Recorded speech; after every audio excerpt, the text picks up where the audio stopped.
नमस्कार मित्रों, मैं डॉक्टर योगेश व्यास। हमारे पास अक्सर कई कॉल्स आते हैं, मेल आते हैं कि नवग्रहों की दान सामग्री और उनकी हवन सामग्री क्या होनी चाहिए। तो मित्रों, आज के वीडियो में हम नवग्रहों की इसी दान सामग्री के विषय में बात करेंगे, इस हवन सामग्री के विषय में बात करेंगे, जिससे कि आपके प्रश्नों का समाधान हो सके। मित्रों, जातक की कुंडली में 12 राशियां और मुख्य रूप से 9 ग्रहों की ही गणना की जाती है। इन नवग्रहों में सूर्य, चंद्र, मंगल, बुध, गुरु, शुक्र, शनि, राहु और केतु, इन्हीं ग्रहों को प्रमुख रूप से शामिल किया गया है।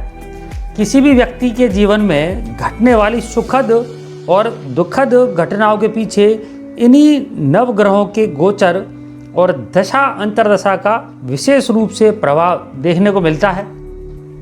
ज्योतिष के अनुसार जो ग्रह किसी जातक को अपनी दशा, अंतर्दशा या गोचर में या फिर मूल रूप से जातक की कुंडली में अगर कष्ट देने वाले होते हैं, तो उनके प्रभाव को कम करने के लिए उन कष्ट देने वाले ग्रहों से संबंधित दान और जाप किए जाते हैं। भारतीय ज्योतिष के ग्रंथों में स्पष्ट रूप से ये वर्णन मिलता है कि कष्ट देने वाले अशुभ ग्रहों के दुष्परिणामों को कम करने के लिए उस ग्रह से संबंधित औषधि स्नान, उस ग्रह की पूजा करना, उस ग्रह का हवन एवं उस परेशान करने वाले ग्रह से संबंधित वस्तुओं का दान करना श्रेष्ठ उपाय आपके जीवन में साबित हो सकता है। ज्योतिष और वास्तु से संबंधित आप भी अपना कोई एक प्रश्न हमारी वेबसाइट astrologeryogesh.com पर जाकर के क्वेरी फॉर्म के माध्यम से निःशुल्क पूछ सकते हैं। मित्रों, समय मिलते ही आपको आपके प्रश्नों का निश्चित रूप से जवाब दिया जाएगा और उस क्वेरी फॉर्म का लिंक आपको नीचे वीडियो में मिल जाएगा। तो ज्योतिष के अनुसार नवग्रह की दान सामग्री, उस दान का समय और उस हवन से संबंधित संविधा के विषय में आइए विस्तार से हम इस वीडियो के माध्यम से जानते हैं। मित्रों, अगर वीडियो आपको उपयोगी लगे तो इसे लाइक करें। ज्योतिष और वास्तु से संबंधित महत्वपूर्ण वीडियो देखने के लिए आप हमारे चैनल को सब्सक्राइब करें। बात करते हैं प्रथम ग्रहों के राजा सूर्य ग्रह की। अगर कुंडली में सूर्य ग्रह परेशान करने वाला है, कष्ट देने वाला है, तो सूर्य ग्रह से संबंधित दान कौन कौन से हो सकते हैं। सूर्य ग्रहों का राजा है, आत्मा का कारक है और शासन और प्रशासन से संबंधित एक बड़ा ग्रह माना जाता है। तो सूर्य ग्रह के दान को लेकर के आप लाल वस्त्र का दान कर सकते हैं। कोई भी लाल वस्त्र जो पहनने योग्य हो। सीधे कपड़ा ले तो 1.25 मीटर कपड़ा ले सकते हैं। आप गुड़ का दान कर सकते हैं, 400 ग्राम, 1.25 किलो या जो कुछ भी है। माणिक्य रत्न होता है, सूर्य से संबंधित रत्न है, तो आप माणिक्य रत्न का दान कर सकते हैं। गेहूं आपको 400 ग्राम, 1.25 किलो, 2 किलो जो भी आप लेना चाहें आप उसको दान कर सकते हैं। मसूर की दाल वो दान की जा सकती है। लाल पुष्प आप उसको रविवार को मंदिर में चढ़ा सकते हैं, वो आपके लिए शुभ फल देने वाला होगा। केसर का दान किया जा सकता है, तांबे का दान किया जा सकता है और सोने का भी दान सूर्य के दान में काउंट किया जाता है। लाल गाय इत्यादि का आप किसी योग्य व्यक्ति को, जरूरतमंद व्यक्ति को दान कर सकते हैं। इससे आपके सूर्य ग्रह के दुष्प्रभावों में निश्चित ही आपको कमी देखने को मिलेगी। अब आपको बताएं कि इसके दान का जो समय है सूर्य का, वो सूर्योदय के समय श्रेष्ठ माना जाता है। आपको सूर्य के वैदिक मंत्रों का 7000 बार जाप करना होगा। उस वैदिक यंत्र के सामने आपको उस सूर्य के मंत्र के जाप करने होंगे। सूर्य का हस्त निर्मित एक वैदिक यंत्र स्थापित करिए, उसमें सूर्य के माणिक्य वगैरह लगे होते हैं, बीच में यंत्र बना होता है। उसके सामने आपको सूर्य के वैदिक मंत्र के 7000 बार जाप करने हैं। मंत्र है आपका ओम ह्राम ह्रीम ह्रोम शः सूर्याय नमः। इसका आपको जाप करना है 7000 बार और फिर इसके दशमांश का आपको हवन करना होगा। और हवन शब्दा में आपको हवन जो लकड़ी है वो आग की जो लकड़ी होती है उसका आपको प्रयोग करना होगा।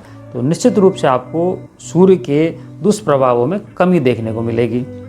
बात करें दूसरे ग्रह चंद्रमा की, तो चंद्रमा मन का कारक है, वैवाहिक सुख का कारक है, धन का भी कारक है, समृद्धि का कारक है। तो उसके खराब होने पर दान के रूप में आप श्वेत वस्त्रों का दान कर सकते हैं, आप चावल का दान कर सकते हैं, शक्कर जो है आपकी चीनी आप उसका दान कर सकते हैं, सफ़ेद पुष्प, कपूर, दूध का दान किया जा सकता है, दही, आप चांदी का भी दान कर सकते हैं, और मोती जो पहना जाता है आप उस मोती का बिल्कुल दान करिए। शंख है, घी है और स्फटिक आदि का आपको दान करना होता है चंद्रमा के दुष्प्रभावों को कम करने के लिए। सोमवार को आपको इन वस्तुओं का दान अगर आप माता के समान किसी महिला को दान करेंगे तो निश्चित रूप से आपको श्रेष्ठ परिणाम देखने को मिलेंगे। दान का समय अगर संध्या रखेंगे तो ज़्यादा ठीक रहेगा। और चंद्रमा का एक हस्त निर्मित वैदिक यंत्र स्थापित करके आपको चंद्रमा के 11,000 मंत्रों का जाप करना चाहिए। मंत्र ओम श्राम श्रीम श्रोम सह चंद्रमसे नमः, ये बेहद इफेक्टिव मंत्र माना जाता है। हवन संविदा के रूप में आपको जो पलाश की जो लकड़ी है उसका आपको प्रयोग करना है, और 11,000 का जो दशमांश हिस्सा है उसके आपको जाप करने होंगे पलाश की लकड़ी के माध्यम से। तो निश्चित ही आपको चंद्रमा के अशुभ परिणामों में कमी देखने को मिलेगी। मित्रों, इन महत्वपूर्ण वैदिक यंत्रों की, हस्त निर्मित जो वैदिक यंत्र हैं, इनकी लिंक भी आपको वीडियो में नीचे मिल जाएगी। बात करें मंगल ग्रह की, तो मंगल ऊर्जा का कारक है, पराक्रम का कारक है। मंगल भूमि भवन से भी संबंधित जुड़ा हुआ ग्रह है। मित्रों, मंगल के जब अशुभ परिणाम जीवन में देखने को मिलते हैं तो हमें दान के रूप में लाल वस्त्रों का दान कर सकते हैं, गुड़ का दान किया जा सकता है, मूंगा एक रत्न है मंगल का, आप उसका दान कर सकते हैं, लाल पुष्प, केसर, शहद और लाल चंदन का भी दान किया जा सकता है। आप सिंदूर का दान कर सकते हैं। आप चाहें तो सिंदूर को पानी में बहा भी सकते हैं। सिंदूर को पानी में बहाने से भी मंगल के दुष्प्रभाव में कमी देखने को मिलती है। तांबे का दान किया जा सकता है। कुछ लोग रक्तदान भी करते हैं, ब्लड डोनेशन कैंप या तो लगाते हैं या फिर जो लग रहे होते तो वहाँ जाके दान करते हैं। तो ये भी एक अच्छा माध्यम है मंगल को ठीक करने का, रक्तदान करिए। मसूर की दाल आदि, चंदन इत्यादि का आपको दान करना मंगल के दुष्प्रभावों में निश्चित ही कमी देखने को मिलेगी। मंगल का जो दान है वो लगभग दोपहर के समय में आप करेंगे तो आपको ठीक रिजल्ट देखने को मिलेंगे। मंगल का हस्त निर्मित एक वैदिक यंत्र आपको स्थापित करना है, और उस यंत्र के सामने ओम क्राम क्रीम क्रोम शाह भूमाय नमः इस मंत्र का आपको 10,000 बार जाप करना होगा। और इस 10,000 का जो दशमांश हिस्सा है उसका आपको हवन करना होगा, और हवन संविदा में आपको खैर की जो लकड़ी है उसका प्रयोग श्रेष्ठ माना जाएगा। तो मित्रों, बात करें अब बुध ग्रह की, तो बुध ग्रह की दान सामग्री के रूप में आप साबुत मूंग ले सकते हैं, हरे फलों का प्रयोग किया जा सकता है, हरे जो वस्त्र हैं उनका प्रयोग कर सकते हैं, पन्ना दान किया जा सकता है, कांसे का दान किया जा सकता है, कुछ पुस्तकें आप वो दान कर सकते हैं, किताबें बच्चों के लिए भी दान की जा सकती किताबें, हरी सब्जी का दान, हरे कांच की चूड़ियों का भी आप दान कर सकते हैं। किन्नर या किसी कन्या को आप उनको दान करेंगे तो निश्चित रूप से आपको बुध से संबंधित दुष्प्रभाव में कमी देखने को मिलेगी। दान का समय लगभग दोपहर का जो टाइम है वो ठीक माना जाएगा। तो बुध ग्रह का हस्त निर्मित वैदिक यंत्र स्थापित करके आपको ओम ब्राम ब्रीम ब्रोम शह बुधाय नमः इस मंत्र का आपको 9,000 बार उस बुध के हस्त निर्मित वैदिक यंत्र के सामने आपको जाप करने होंगे, और इस 9,000 का जो दशमांश है उसका आपको हवन करना होगा, और हवन संविदा के रूप में आपको अप्पा मार्ग की जो लकड़ी है उसका प्रयोग श्रेष्ठ माना जाएगा। बात करें गुरु ग्रह की, तो गुरु ग्रह की दान सामग्री के रूप में आप पीले वस्त्र का प्रयोग कर सकते हैं, सोने का दान किया जा सकता है, धार्मिक पुस्तकें आप मंदिर में दे सकते हैं, किसी विद्वान व्यक्ति को दे सकते हैं, पुखराज का दान किया जा सकता है, साबुत हल्दी का आप दान कर सकते हैं, गाय का दान हो सकता है, गाय के घी का भी दान हो सकता है, चने की जो दाल होती है आप उसका दान करें, पीले पुष्प और पीले फलों का जो दान है वो श्रेष्ठ माना जाएगा। दान का समय लगभग जो संध्या रहती है वो समय श्रेष्ठ माना जाएगा। और गुरु का हस्त निर्मित एक वैदिक यंत्र आप अपने पूजा घर में स्थापित करके ओम ग्राम ग्रीम ग्रोम शह गुरुवे नमः, इस मंत्र का आपको 19,000 बार जाप करना होगा और इसके दशमांश का आपको हवन करना है। और हवन संविधा के रूप में आपको पीपल की जो लकड़ी है उसका प्रयोग श्रेष्ठ माना जाएगा। मित्रों, ज्योतिष और वास्तु से संबंधित कई बेहतरीन वीडियो के लिंक आपको नीचे डिस्क्रिप्शन में देखने को मिल जाएंगे, आप वहाँ से कई सारे वीडियो को देख सकते हैं। शुक्र ग्रह अगर शुभ फल नहीं दे रहा है तो उसको शुभ करने के लिए, उसके बुरे फलों को दूर करने के लिए आपको दान सामग्री के रूप में सफ़ेद वस्त्रों का प्रयोग कर सकते हैं। श्रृंगार की वस्तुओं का दान किया जा सकता है, हीरे का दान कर सकते हैं, ओपल का दान कर सकते हैं और एडी जो अमेरिकन डायमंड जिसको बोलते हैं उसका भी दान किया जा सकता है। आपको स्फटिक की जो मालाएं हैं उनका दान कर सकते हैं, चांदी का दान, चावल का दान, शक्कर है, इत्र है, श्वेत चंदन, श्वेत पुष्प, दूध का, घी का और सफ़ेद मिठाइयों का। सफ़ेद मिठाइयाँ आप शुक्रवार को छोटे बच्चों को देंगे, खासतौर से कन्या को देंगे तो आपको निश्चित ही श्रेष्ठ रिजल्ट देखने को मिलेगा। सफ़ेद मिठाई के साथ आप रेशमी जो रंगीन वस्त्र हैं उनका भी दान कर सकते हैं। और दही आदि का जो दान है वो शुक्र के लिए किया जा सकता है। दान का जो समय है वो सूर्योदय के बाद का जो समय रहता है वो श्रेष्ठ माना जाएगा।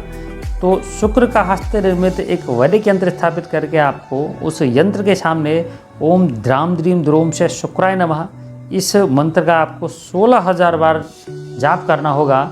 और इस 16,000 का जो दशमांश है उसका आपको हवन करना चाहिए। और हवन संविधा के रूप में आपको जो गूलर की जो लकड़ी है उसका प्रयोग श्रेष्ठ माना जाएगा। मित्रों, बात करें इंपॉर्टेंट ग्रह शनि ग्रह के दान की। शनि क्रूर ग्रह, पाप ग्रह है और कई बार बेहद परेशान करने वाला साबित होता है। तो इसके दुष्प्रभावों में कमी करने के लिए आपको दान सामग्री के रूप में आप काले वस्त्र का प्रयोग कर सकते हैं, उड़द की दाल का प्रयोग हो सकता है, काले तिल का तेल भी प्रयोग किया जा सकता है, चमेली का तेल आप प्रयोग कर सकते हैं, सरसों का तेल भी ठीक रहेगा। लोहे का दान करें, छाते का दान करें, बादाम का भी दान ठीक माना जाता है। आप चमड़े से बनी हुई जो वस्तुएं हैं, जूते हैं, चप्पलें हैं, वो शनिवार को दान करें, ज़रूरतमंदों को बहुत अच्छे रिजल्ट देखने को मिलेंगे। नीलम जो रत्न है उसका दान किया जा सकता है और जो कंबल है उसका दान भी शनि के लिए श्रेष्ठ माना जाता है। दान का जो समय है आपको जो मध्याह्न के जो बाद का, लगभग शाम का जो समय हो जाता है, दोपहर के बाद का जो समय है वो ठीक माना जाता है। शनि का हस्त निर्मित एक वैदिक यंत्र स्थापित करिए और उस यंत्र के सामने आपको ओम प्राम प्रीम प्रोम शय शनि नमः, इस मंत्र का आपको 23,000 बार जाप करना है। और उस जाप का जो दशमांश है 23,000 का, उसका आपको हवन करना है। और हवन संविधा के रूप में आपको जो शमी की जो लकड़ी होती है उसका प्रयोग श्रेष्ठ माना जाएगा। बात करें राहु की, जो कि एक चमत्कारी ग्रह के रूप में माना जाता है, शुभ या अशुभ परिणाम बहुत स्पीड में देता है। तो अक्सर जो राहु के दुष्प्रभाव हैं वो व्यक्ति को काफ़ी परेशान करते हैं। तो इन दुष्प्रभावों को कम करने के लिए आपको दान सामग्री के रूप में काला या नीला वस्त्र आप दान कर सकते हैं। जटा वाला नारियल श्रेष्ठ माना जाएगा। चाय की पत्ती का दान है, तंबाकू है, मूली है, कोयले का दान है, उड़द, कोयले को आप बहा भी सकते हैं, पानी में बहाने से, नारियल को पानी में बहाने से भी राहु के दुष्प्रभाव में काफ़ी कमी देखने को मिल जाती है। उड़द की दाल है, तेल से भरा हुआ एक तांबे का जो पात्र है वो दे सकते हैं। सूप जो मतलब दाल और जो नाच को जो साफ करने के जो काम आता था तो उसका आप दान कर सकते हैं। कंबल है, सप्तधान्य, गोमेद श्रेष्ठ दान में माना जाता है। राहु का रत्न होता है, गोमेद काला भी होता है, ब्राउन भी होता है, आप उसका दान कर सकते हैं। तो इनका दान राहु के दुष्प्रभाव में निश्चित ही कमी करने वाला साबित होता है। दान का समय आप संध्या के बाद का रखें तो ठीक माना जाएगा। राहु का हस्त निर्मित एक वैदिक यंत्र स्थापित करिए और उस यंत्र के सामने ओम भ्राम ब्रीम रोम से राहवे नमः, इस मंत्र का 18,000 बार आपको जाप करना है। और इसका जो दशमांश है उसका आपको हवन करना है, और हवन के लिए आपको जो दूर्वा है उसका आपको प्रयोग श्रेष्ठ माना जाएगा। बात करें केतु की, राहु के जैसा केतु भी ग्रह है, इसके भी कई बार काफ़ी दुष्परिणाम देखने को मिलते हैं, खासतौर से बीमारियों में कई बार बहुत लंबा खींचता है। तो दान सामग्री के रूप में आप काले वस्त्र का दान करिए, काले तिल का दान ठीक माना जाएगा। चमेली का तेल है, लहसुनिया जिसको कैटसाई बोलते हैं, तो वो जो केतु का रत्न है उसका दान आपको श्रेष्ठ माना जाएगा। चितकबरा आप कंबल ले सकते हैं, साबुत उड़द है, भूरा वस्त्र है, सतनाजा दान है, नारियल वही पानी में बहा सकते हैं आप, काला सफ़ेद तिल है, तिल का तेल, और कई बार बकरे का भी दान केतु के लिए किया जाता है। और काली मिर्च आदि का दान केतु के दुष्प्रभाव में निश्चित ही कमी करने वाला साबित होता है। तो केतु का हस्त निर्मित एक वैदिक यंत्र लगाइए पूजा घर में, और उस यंत्र के सामने आपको ओम स्त्राम स्त्रीम त्रुम केतवे नमः इस मंत्र का आपको 17,000 बार जाप करना है, और उसका जो दशमांश है उसका आप हवन करिए, और कोसा के माध्यम से आपको हवन करना श्रेष्ठ माना जाएगा। तो मित्रों, ज्योतिष के इन नियमों को अपनाकर आप भी अपने जीवन को स्वस्थ, सुखी और निश्चित ही समृद्ध बना सकते हैं। ऐसे ही ज्योतिष और वास्तु से संबंधित आप हमारे वीडियो देखने के लिए इस चैनल को लाइक करें, सब्सक्राइब करें। नमस्कार, धन्यवाद।